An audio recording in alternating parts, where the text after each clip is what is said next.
رسوله الكريم اما بعد فاعوذ بالله من الشیطان الرجیم بسم اللہ الرحمن الرحیم۔ میرے معزز سامعین و ناظرین، السلام علیکم ورحمۃ اللہ وبرکاتہ۔ میرے تمام سامعین اور ناظرین کو 12 ربیع الاول کی مبارکباد پیش کرتا ہوں۔ اللہ تعالیٰ سے دعا ہے کہ وہ اس مبارک رات کے صدقے ہم سب پر اپنا خاص فضل اور رحم اور کرم فرمائے۔ آج وہ مبارک شب ہے، اگر یہ شب نہ ہوتی تو باقی شب بھی نہ ہوتی۔ حضور کی برکت سے یہ دو جہاں قائم ہوئے، یہ ہمارا کہنا نہیں ہے۔ اللہ تعالیٰ حدیث قدسی میں خود فرماتا ہے، اگر اس نبی نے دنیا میں تشریف نہ لانا ہوتا، نہ میں جنت بناتا نہ دوزخ بناتا، یہاں تک کہ اپنا رب ہونا بھی ظاہر نہیں فرماتا۔ یہاں سے ہمیں پتہ لگتا ہے کہ یہ ساری بہاریں دنیا کی اور آخرت کی، یہ جنت اور جنت کی نعمتیں، یہ سب صدقہ ہے میرے آقا صلی اللہ تعالی علیہ وسلم کا۔ چنانچہ بہت سے لوگ آج کے دن پر اعتراضات بھی کرتے ہیں اور مسلمان بھی کہلاتے ہیں، نبی سے محبت کا دعویٰ بھی کرتے ہیں، لیکن اللہ تعالیٰ ان کو ہدایت اور سمجھ عطا فرمائے۔ کوئی 14 اگست منائے تو اسے کوئی منع نہیں کرتا، کوئی اپنے بچے کی سالگرہ منائے اسے کوئی نہیں منع کرتا۔ نبی کی ولادت پر، ان کی برتھ ڈے پر اگر خوشیاں منائی جائیں تو یہاں پر کچھ لوگ فتووں کی برسات کرتے ہیں اور کہتے ہیں کیا صحابہ نے منایا تھا، کیا تابعین نے منایا تھا، پوری ایک لسٹ پیش کرتے ہیں اور ایک پوری ان کے پاس ایک فہرست ہوتی ہے۔ یہ اپنے جتنے مرضی جلسے کریں، ختم بخاری کریں اور 100 سالہ اپنا جشن منائیں، اس کے لیے یہ لوگ کوئی ان کے پاس دلیل نہیں ہوتی۔ لیکن جب نبی کا میلاد آتا ہے اور ایمان والے خوشیاں مناتے ہیں تو یہ لوگ اس پر اعتراض کرتے ہیں۔ جو لوگ اس کو شرک کہتے ہیں وہ تو بالکل ان کو پاگل خانے میں جمع کرا دیں، کیونکہ شرک تو ہو ہی نہیں سکتا، میلاد منانا شرک کا توڑ ہے۔ کیا اللہ تعالیٰ کی پیدائش ہوئی ہے؟ ہم تو نبی کی پیدائش مانتے ہیں، ہم ان کو مخلوق مانتے ہیں۔ شرک تو جب ہوتا ہے کہ ہم جیسا خدا کو مانتے ہیں ویسا نبی کو مانیں تو شرک ہوتا ہے۔ جو بدعت کہتے ہیں ان کو بدعت کی قسمیں بھی پتہ نہیں ہے۔ ہر بدعت گمراہی نہیں ہوتی، ورنہ حضور اکرم صلی اللہ تعالی وسلم نے مستقل طور پر تراویح کی جماعت نہیں کروائی۔ حضرت عمر فاروق رضی اللہ تعالی عنہ نے اس کو جاری فرمایا اور فرمایا کتنی بہترین بدعت ہے۔ پھر حضور کے بعد حضرت عثمان غنی نے قرآن پاک کو جمع کیا، اس پر احراب لگے، رکوع کے نشان لگے، تو یہ ساری کیا اس کو بدعت گمراہی کہیں گے؟ تو جو لوگ اس طرح نبی کے میلاد کو بدعت کہتے ہیں وہ لوگ اسلام کو جانتے نہیں ہیں۔ ہر بدعت گمراہی نہیں ہوتی، بدعت حسنہ بھی اسلام میں جائز ہے، ورنہ یہ کوئی قانون نہیں ہے جو کام صحابہ نے نہیں کیا وہ کوئی نہیں کر سکتا۔ اس طرح تو صحابہ نے اتنے کام نہیں کیے تھے، پوری ہزاروں کی لسٹ بن سکتی ہے جو صحابہ نے کام نہیں کیے تھے۔ آج وہ دین سمجھ کر، ثواب سمجھ کر کیے جا رہے ہیں، لیکن صحابہ نے وہ کام نہیں کیے تھے۔ ایک قانون یاد رکھیے گا، دلیل ہمیشہ منع کے لیے چاہیے ہوتی ہے، جائز کے لیے دلیل نہیں چاہیے ہوتی ہے۔ یہ قرآن و حدیث کا اصول ہے۔ قرآن پاک میں شراب کی ممانعت ہے، چوری کی ممانعت ہے، روکا گیا ہے۔ غیبت نہ کرو، روکا گیا ہے۔ حسد نہ کرو، روکا گیا ہے۔ جتنے برے کام ہیں قرآن و حدیث نے ان کو منع فرمایا ہے، اور جس کام کو قرآن و حدیث نے منع نہیں فرمایا وہ اپنی اصل میں جائز ہوتے ہیں۔ یہ قرآن و حدیث کا ایک اصول ہے۔ اگر جو کہتا ہے میلاد منانا شرک ہے، بدعت ہے، گمراہی ہے، وہ قرآن و حدیث سے منع کی ایک دلیل بھی پیش نہیں کر سکتا۔ کہیں دکھا دے قرآن میں لکھا ہو، حدیث میں لکھا ہو کہ قرآن یہ میلاد منانا شرک ہے، بدعت ہے، دکھا نہیں سکتا، سوچ جنم بھی لے لے، کیونکہ منع کی دلیل چاہیے ہوتی ہے کسی کام سے روکنے کے لیے، اور جس کام کو قرآن و حدیث نے منع نہیں کیا اس کو کوئی منع نہیں کر سکتا۔ لیکن میلاد منانے پر قرآن و حدیث میں متعدد احادیث موجود ہیں، متعدد قرآن پاک کی آیات اس طرف ہمیں اشارہ کرتی ہیں۔ پورا باب امام ترمذی نے اپنی کتاب میں میلاد کے حوالے سے باندھا ہے، کوئی پڑھنا چاہے تو وہاں پر پڑھ سکتا ہے۔ اللہ تعالیٰ قرآن پاک میں ارشاد فرماتا ہے، قُلْ بِفَضْلِ اللَّهِ وَبِرَحْمَتِهِ فَبِذَلِكَ فَلْيَفْرَحُوا هُوَ خَيْرٌ مِّمَّا يَجْمَعُونَ۔ 11واں پارہ ہے۔ اللہ فرماتا ہے، اے حبیب صلی اللہ تعالی علیہ وسلم، آپ لوگوں سے فرما دیجئے کہ اللہ کا فضل اور اس کی رحمت ملنے پر چاہیے کہ خوشیاں کریں، یہ بہتر ہے وہ جو جمع کر کے رکھتے ہیں۔ اے حبیب فرما دیجئے اللہ کا فضل، اس کی رحمت ملے تو خوشیاں منائیں۔ اب قرآن سے ہی پوچھ لیتے ہیں کہ اللہ کا فضل کس پر ہے۔ اللہ فرماتا ہے، وَكَانَ فَضْلُ اللَّهِ عَلَيْكَ عَظِيمًا، آپ پر اللہ کا بڑا فضل عظیم ہے۔ کس پر فضل عظیم ہے؟ میرے آقا صلی اللہ تعالی علیہ وسلم پر۔ اللہ فرماتا ہے فضل ملے۔ دوسری بات، وَمَا أَرْسَلْنَاكَ إِلَّا رَحْمَةً لِّلْعَالَمِينَ، ہم نے آپ کو تمام جہانوں کے لیے رحمت بنا کر بھیجا۔ فضل بھی میرے آقا صلی اللہ تعالی وسلم پر، رحمت بھی میرے آقا کی ذات۔ تو اللہ فرماتا ہے جب اللہ کا فضل اور اس کی رحمت ملے تو چاہیے کہ خوشیاں منائیں۔ یہ دونوں چیزیں میری آقا کی ذات میں موجود ہیں۔ جب اللہ تعالیٰ نے اتنی بڑی نعمت ہمیں عطا فرمائی، کیا اس پر خوشیاں نہ منائیں؟ پھر قرآن پڑھیے، لَقَدْ مَنَّ اللَّهُ عَلَى الْمُؤْمِنِينَ إِذْ بَعَثَ فِيهِمْ رَسُولًا۔ اللہ فرماتا ہے ہم نے مومنوں پر بہت بڑا احسان کیا کہ اس میں اپنے حبیب کو بھیج دیا۔ مومنوں پر بہت بڑا احسان کیا، تو جو مومن ہوں گے وہ ضرور میلاد منائیں گے، کیونکہ اللہ نے اپنے محبوب کو بھیج کر مومنوں پر احسان جتایا ہے۔ تو اللہ جس نعمت پر احسان جتائے، حضور کی تشریف آوری پر احسان جتائے، اس کی قدر و منزلت کا کون اندازہ کر سکتا ہے؟ چنانچہ اللہ تعالیٰ قرآن پاک میں ارشاد فرماتا ہے، تیسری آیہ مبارکہ، وَلَوْلَا فَضْلُ اللَّهِ عَلَيْكُمْ وَرَحْمَتُهُ لَاتَّبَعْتُمُ الشَّيْطَانَ إِلَّا قَلِيلًا۔ اور اے مسلمانوں، اگر اللہ کا فضل اور اس کی رحمت تم پر نہ ہوتی تو تم میں سے سوائے چند کے سب شیطان کی پیروی کر لیتے۔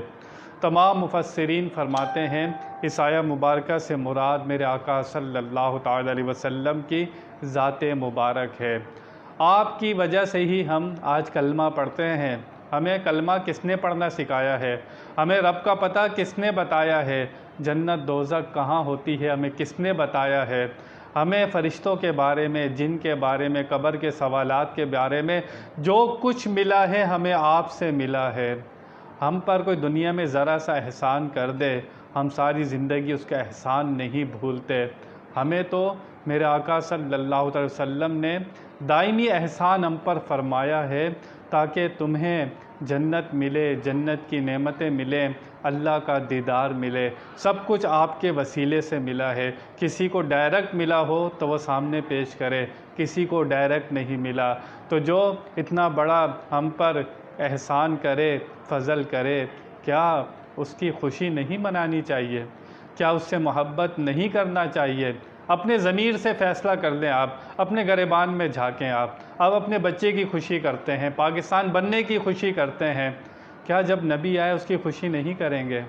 چنانچہ قرآن پاک پڑھیے، حضرت عیسیٰ علیہ السلام دعا کرتے ہیں کہ یا اللہ آسمان سے پکے پکائے کھانے کا دسترخوان اتار، پکے پکائے کھانے کا دسترخوان اتار۔ قرآن میں آیات موجود ہیں۔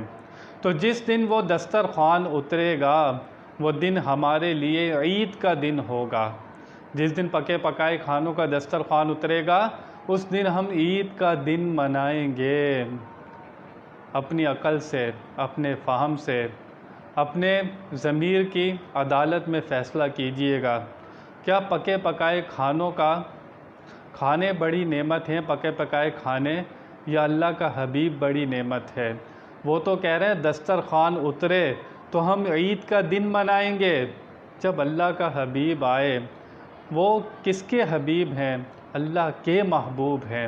اللہ ان سے پیار کرتا ہے، اللہ ان سے محبت فرماتا ہے، اللہ کے حبیب ہیں، اور مومنوں پر اللہ نے احسان جتایا ان کو بھیج کر۔ کیا پکے پکائے کھانوں کا دسترخوان بڑی نعمت ہے، یا اللہ کا حبیب بڑی نعمت ہے؟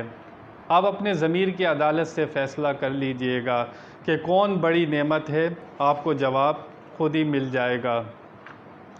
چنانچہ اللہ تعالیٰ کا بہت فضل ہوا اور بہت کرم ہوا کہ اس نے اپنے حبیب کو ایمان والوں میں مبعوث فرمایا۔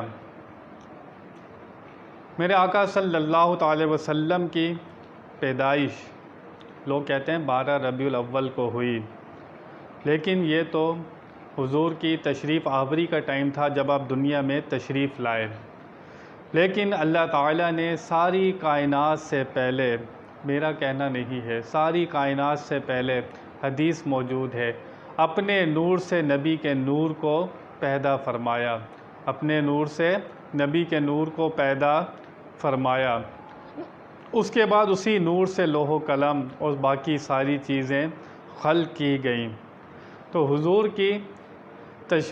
کی خلقت تمام جہاں سے پہلے ہے، لیکن آپ تمام نبیوں کے بعد دنیا میں تشریف لائے۔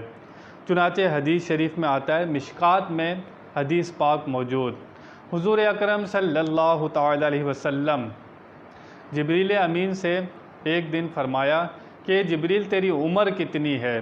مشکات شریف میں حدیث پاک یہ کوئی بھی دیکھ سکتا ہے۔ اے جبریل تیری عمر کتنی ہے؟ جبریل امین عرض کرتے ہیں، یا رسول اللہ صلی اللہ تعالی علیہ وسلم، مجھے اپنی عمر کے بارے میں اندازہ نہیں ہے، لیکن میں آپ کو بتاتا ہوں، آپ حساب لگا لیجئے۔ میں اللہ تعالیٰ کے پردوں کے سامنے رہا کرتا تھا، تو وہاں پر ایک تارا چمکتا تھا۔ 70,000 سال کے بعد 70,000 سال کے بعد ایک تارا چمکتا تھا۔ حضور میں نے اس کو 72,000 مرتبہ دیکھا ہے۔ 70,000 سال کے بعد وہ تارا چمکتا تھا، میں نے اسے 72,000 مرتبہ دیکھا ہے۔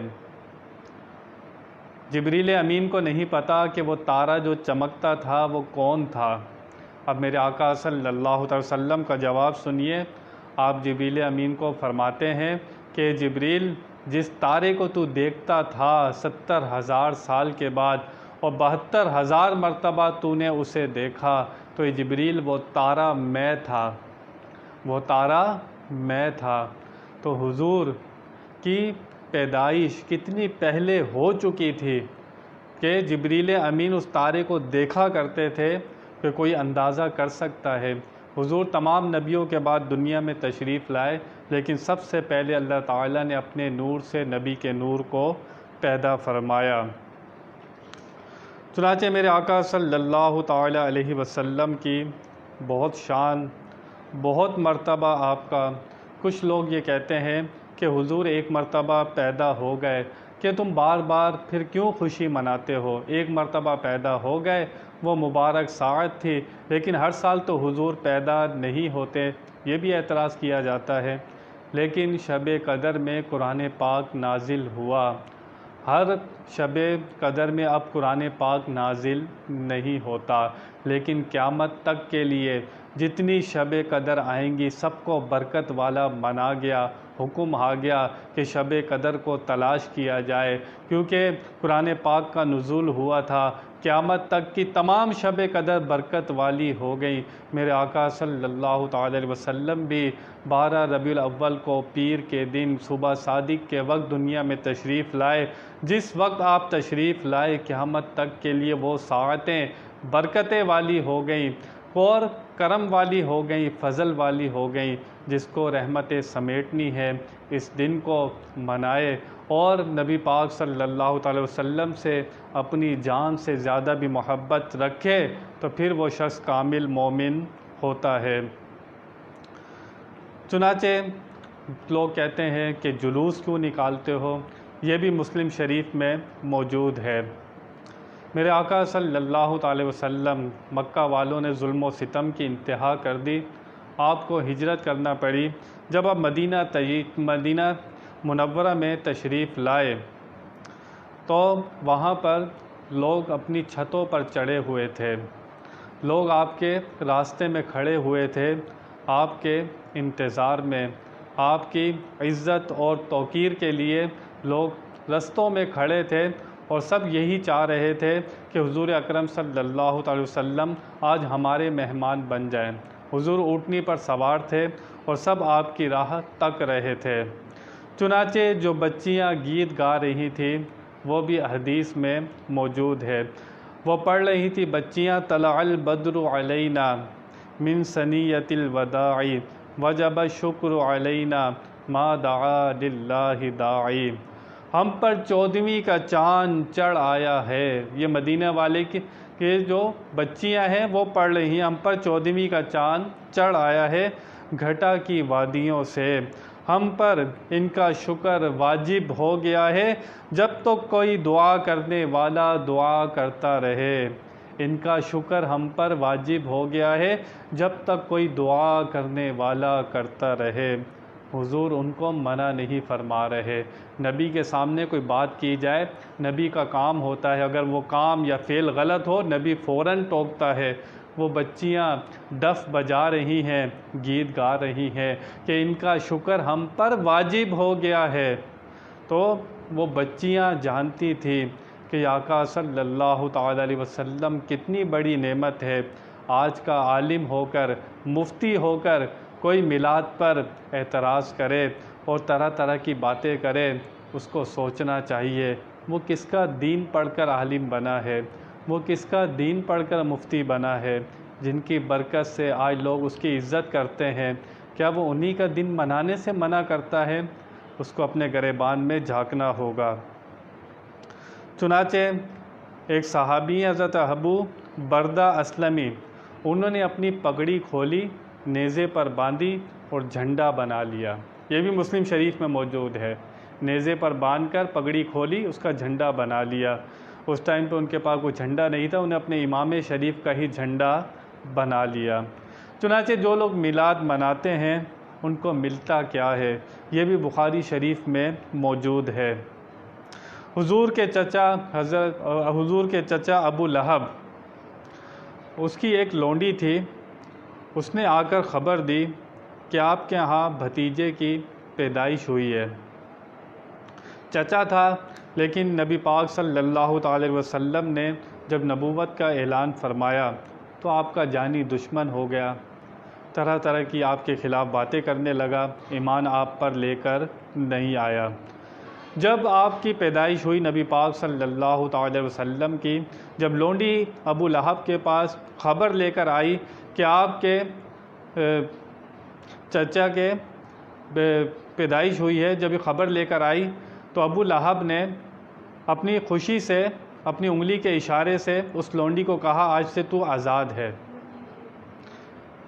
جب بھتیجے کی پیدائش ہوئی ہے تو اس کی خوشی میں ابو لہب نے انگلی کا اشارہ کیا، کہا تو آج سے آزاد ہے، اس لونڈی کو اس نے آزاد کر دیا۔